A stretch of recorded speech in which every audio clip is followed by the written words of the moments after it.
we're going to be making pieces that look like this. We're going to be using some organics and colorized resin to create this kind of look. The first part of what we're going to want to do is lay our bezels down, pull out our organics. There's lots of great information on our website on how to preserve organics and how to use them with resin, and I highly recommend that you take a look at that. The organics that we're using are cedar boughs, and so I'm just double checking to see how they fit inside of the bezels. If they're too large to lay down in the bezel, like I want them to lay down like such, you'll just go ahead and either just you can trim it off with your finger, or you can use a pair of scissors. But you just trim it slightly, and then you're going to just place it right in the bezel. So that's going to fit perfectly in that position.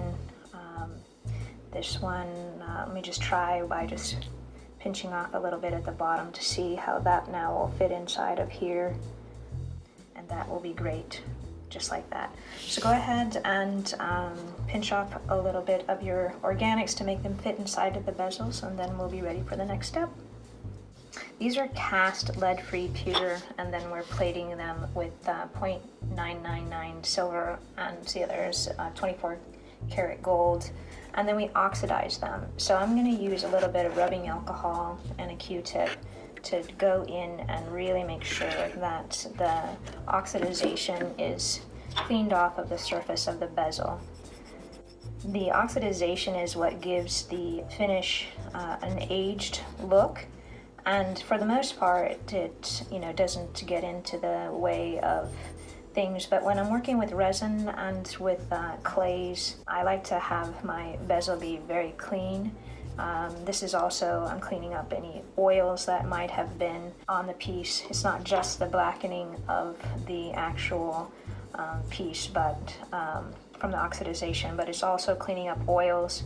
I'm also cleaning up the surface of this because I'm going to be more than likely dragging my resin over to that very side edge, and so I want even that side, the very top edge, to be nice and clean too.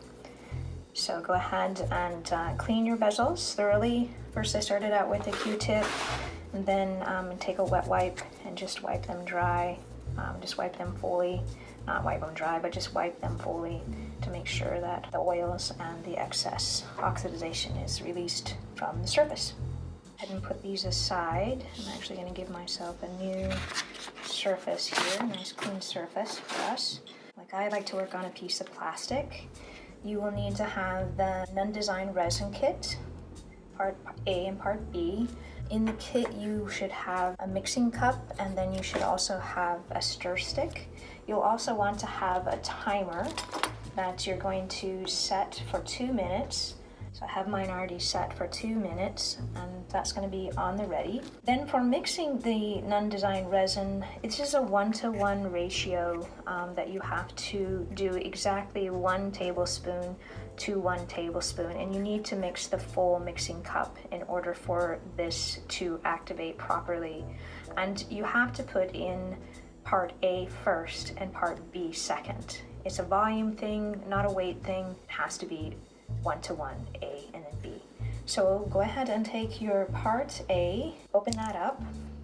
Before I start to mix, I'm just going to double check I have everything I need. I have my timer, I have my stir stick, I have my cup, and I'm ready to go. I like to get down right next to the line so that I can see it when I'm pouring, because this does need to be exactly right on that line. So I have a heavy flow at first as I approach that line, and then I'm easing up on my pour and tilting my bottle up to slow that pour down as I hit right on that line. And then as right when I get to that line, I'm gonna twist the top of my bottle to end the flow, and then you can use a wet wipe to clean that top surface so it'll be nice and clean next time I open that up. Then with the part B, I'm going to pour it up to that 2 tablespoon mark. So getting right now next to it and pouring, and then as I get right to that line, I ease up on my flow and I twist the top right when I hit that mark, and then I'm going to clean up my resin. top and then put the top onto the bottle. So that is all ready to go the next time. Then with my handy dandy timer, I'm going to set my timer for the 2-minute mark. And now I have the 2-minute mark and I can start that. Take your stir stick, place it in there. And I'm gonna sit down for this so I can really see what I'm doing. You're gonna just start to blend these two parts, part A and part B together. And you can go slowly, and if you know, it's gonna be a little bit milky white at first as the parts start to blend together. I'm gonna scrape the sides as I'm working to get both those part A and part B fully mixed in that cup. I'm gonna periodically stop and scrape the sides so that I even incorporate all of, you basically just wanna make sure that you're mixing fully part A and part B, all aspects of it. Because if it's not fully mixed, then the resin will not cure right. So just to take great precaution, you wanna make sure that you're exactly 1-to-1 ratio, and you have to mix a full cup. And then you're gonna want to stir this for the 2 full minutes or until this is fully mixed. And you'll know too that like when the timer goes off, this will no longer be marbled. It'll be, it'll start to be more clear. If the timer does go off and it is still marbled, just stir for a little bit longer until it's fully blended. I'm picking this up because I'm shaking the table so much.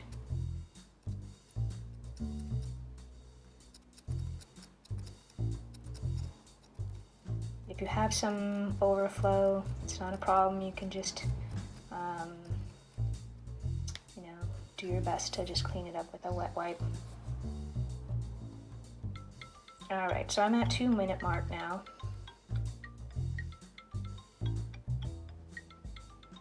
That looks, I'm gonna do one last scrape in there.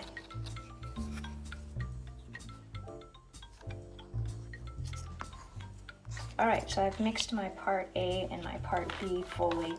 Turn my timer off. And now I'm ready to colorize my resin. And I'm going to do that by, I'm gonna move this up a little bit.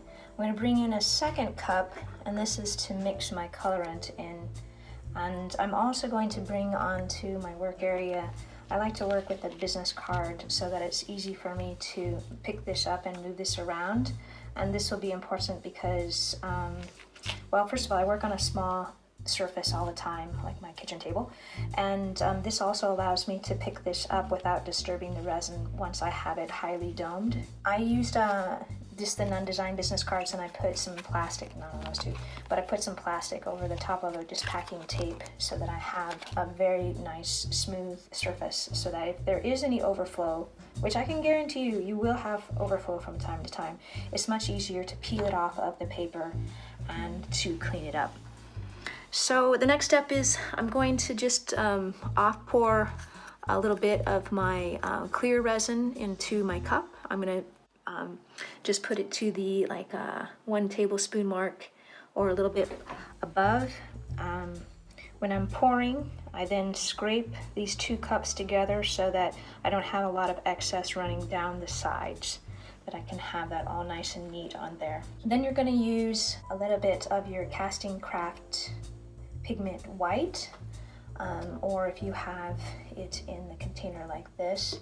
And this stuff is not as, you can be a lot more generous with this than like the red or the blue. So go ahead and you can get either a stick like this, and you're gonna just scoop up some of your colorant from inside of here and then place it right into the mixing cup. And I'm going to probably want mine to be a little bit more opaque than that. For the some of it, I'm going to want it to have to be translucent, and that's probably going to come a little bit later. But for this base part, I'm going to have this be a little bit thicker, so I'm going to add in a little bit more casting craft. And if you look at the tutorial, you'll see that for this, you want to make sure that you don't put more than 10% of the colorant to resin ratio, because it will also have a hard time curing. Actually, it won't get hard, it'll just not cure. So just take that in mind when you're mixing this, that you don't want to put in too much of the colorant because it will not cure the piece. I'm constantly wiping my hands to make sure that I'm not getting any resin on my hands. Then after you've put the colorant in there, make sure that you put the right color lid onto the bottle. These are just all little tips that, you know, just help to clean up as you're going along so that you have a nice clean work surface. All right, so now that we have our white, we're going to go ahead and place it into the base of the bezel. And I typically like to work with a drizzle stick, but I am not seeing any drizzle sticks here, so I'm going to have to work with my my thicker paddle stick like this. Let me see if I can bring this on over so I can get a little bit closer up for you. I'm going to go ahead and place my colorant into my bezel. This is a pretty big surface, so you can see I'm just starting out with placing quite a bit in there. I'm wanting to fill this base. I'm wanting to fill the base but not have it be completely full. And so I'm saying by the time I smear this around, it's going to be at least halfway full. So I like to use multiple toothpicks because I can move things around. I can hold the toothpick into like the loop at the top, and I can move the resin down into like this base area without getting a bunch of resin on the side or the walls. I can turn this back around, and I'm just moving the resin around. I'm doing two things. I'm moving the resin around, and I'm also going along these side edges where there's that 90-degree angle, because that's typically where air gets trapped down in there. You can see, you know, as I'm agitating, a couple of air bubbles are coming up, and that is exactly what we want to be happening. Some of it is because of my movement, but some of it is also that the air is lodged down inside of there. So now I have this one filled. I'm going to add a little bit more resin in there just to bring up that slightly. And I'm going to go ahead and put some into my other bezel as well. So find another card to work on that has the plastic, place that down, this down, and then drizzle some of the resin into the base of this.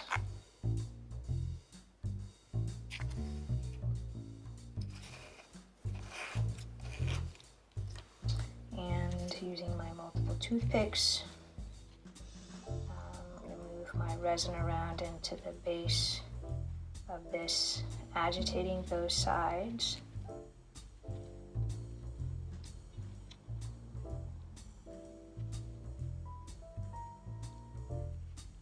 And now I have resin, colorized resin in the base of both of them.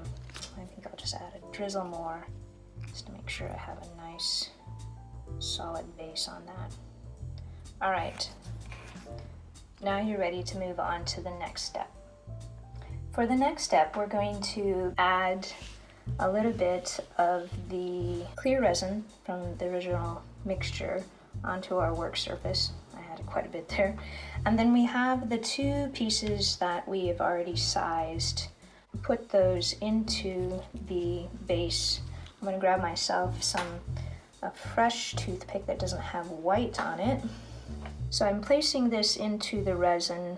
What I have found is that if I pre-coat my organics, no matter what organics it is, this is fairly hard and it was very dry, but there's all kinds of opportunities for bubbles to either get that are on the surface of this or little crevices in there.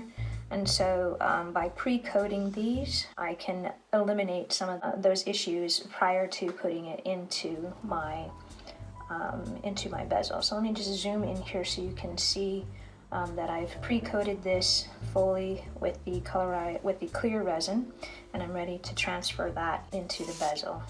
I'm going to open up my PearlEx powder in the silver, and I'm going to also mix a small amount of the PearlEx powder in with some resin, and this is what I'm going to use to swirl around into the base of the piece prior to adding the organics. So I'm just getting a little bit of the, got that one already wet, so I'm kind of going to come in here and grab some more with a dry toothpick. So I'm scooping a little bit of the PearlEx powder onto the clear resin, and then I'm going to mix that fully.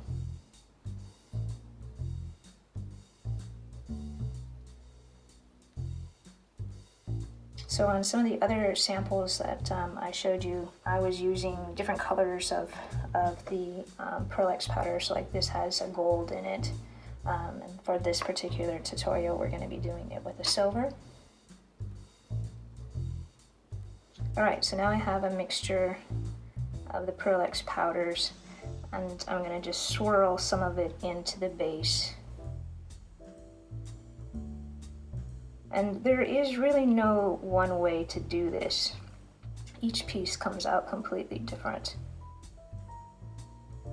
So I like to place mine kind of, the PearlEx powders into the resin, kind of where it's going to lay down inside of there. Now I'm ready to transfer organics into the actual bezel. Let me just zoom in here a little bit so we can see close up what I'm going to be doing. I'm going to be transferring the this right here into the organics.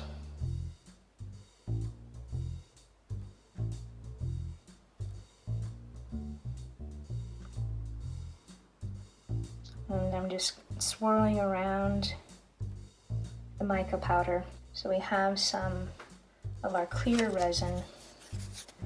We're going to drizzle a little bit of this over the top of the organics, and it's going to separate and allow for that organics to really shine through. Then with your toothpick, you can go ahead and move this around, move this and place it into position.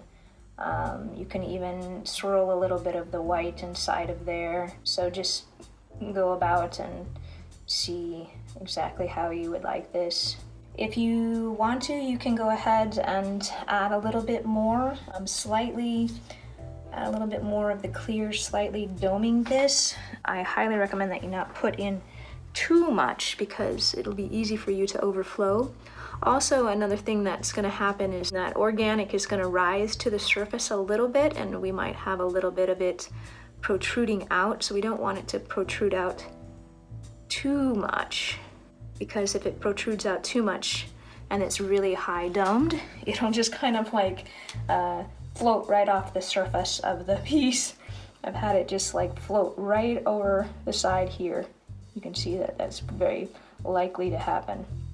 So you can swirl it around and make it interesting. I'm going to go ahead and move that one aside, and I'll show you the second one just in a little bit faster version. Go ahead and swirl in a little bit of the gray of the PearlEx powder.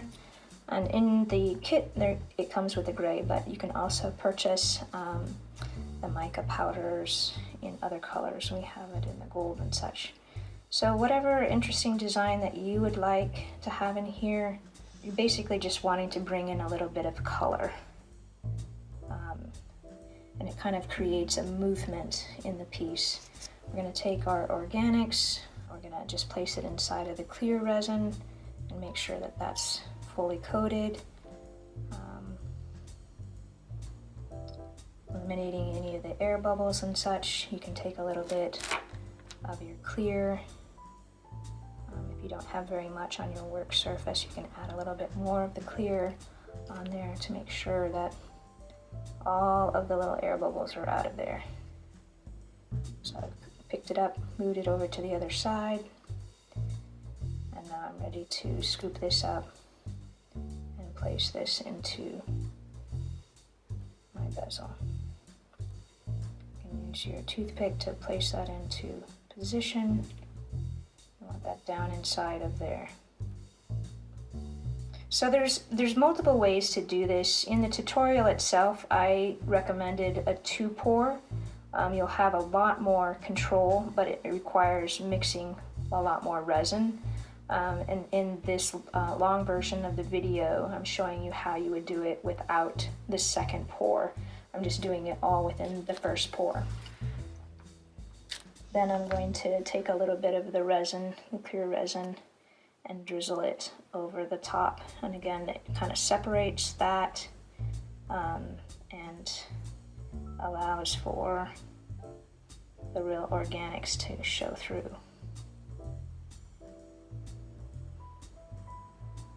You'll have some nice swirl action.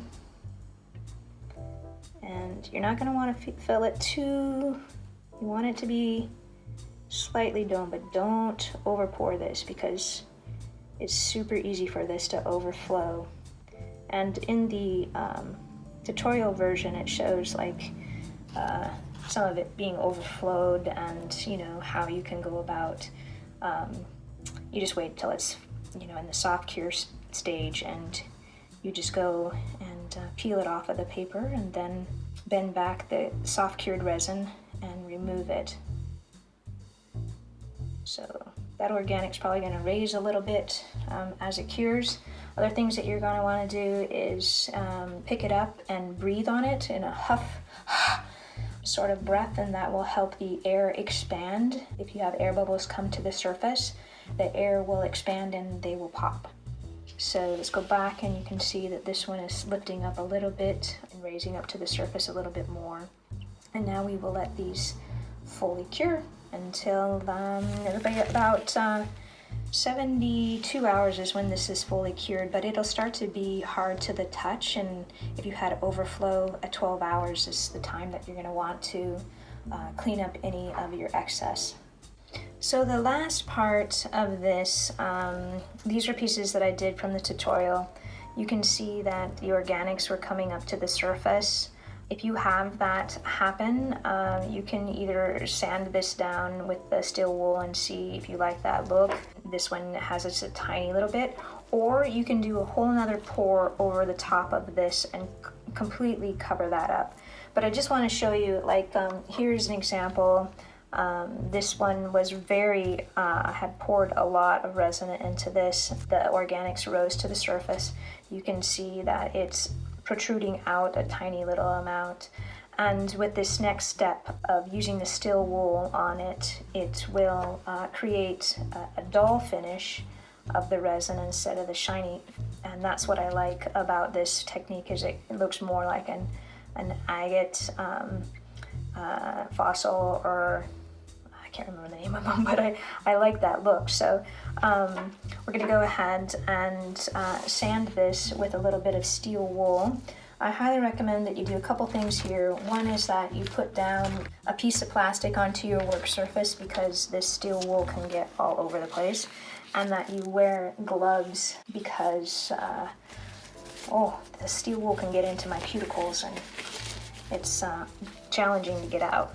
So this example I'm going to show you is where it was fairly raised high, and there was a little bit of the organics protruding out, and I'll show you what this is going to look like with a little bit of steel wooling. Zoom in here a little bit so we can watch this.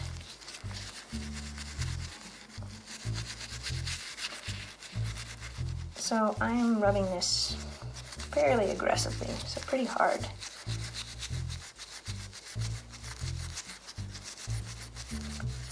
Can you see that difference between the shiny and that kind of dull look?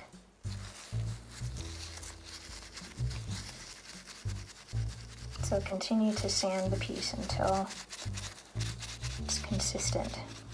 And then you can see that where I was slightly protruding out, I have a little bit more down here protruding out. You actually just sand that and then it will become smooth.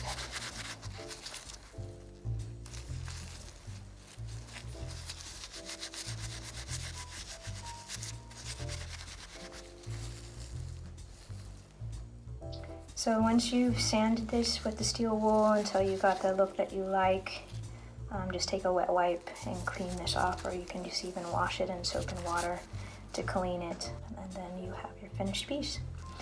I'm going to just show you what this will look like. If you had a piece like this and it had a lot of organics protruding out the top and you didn't want to put another coat of resin on it, let's just see what this is going to look like.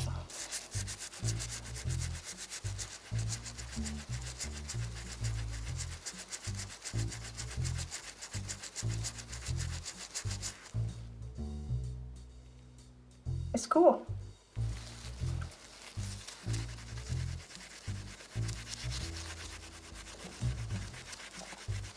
So just go ahead and sand down the full surface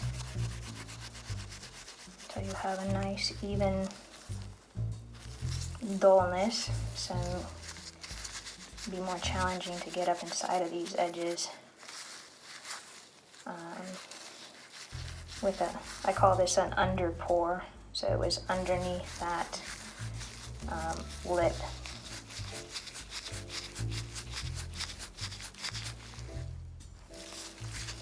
And coming down here. See what I mean by this getting all over your work surface? So it's nice to have the little plastic bag because I can easily just dump that into the trash and then wipe my plastic bag and be able to reuse that plastic over and over again. I'm constantly wiping down my work surface and using it over again. Every time you see me moving this in and out, I will clean up my resin area. So there you have it. You can see what that one's, it's just a, it's nice and smooth as far as the organics. It's not going to get damaged.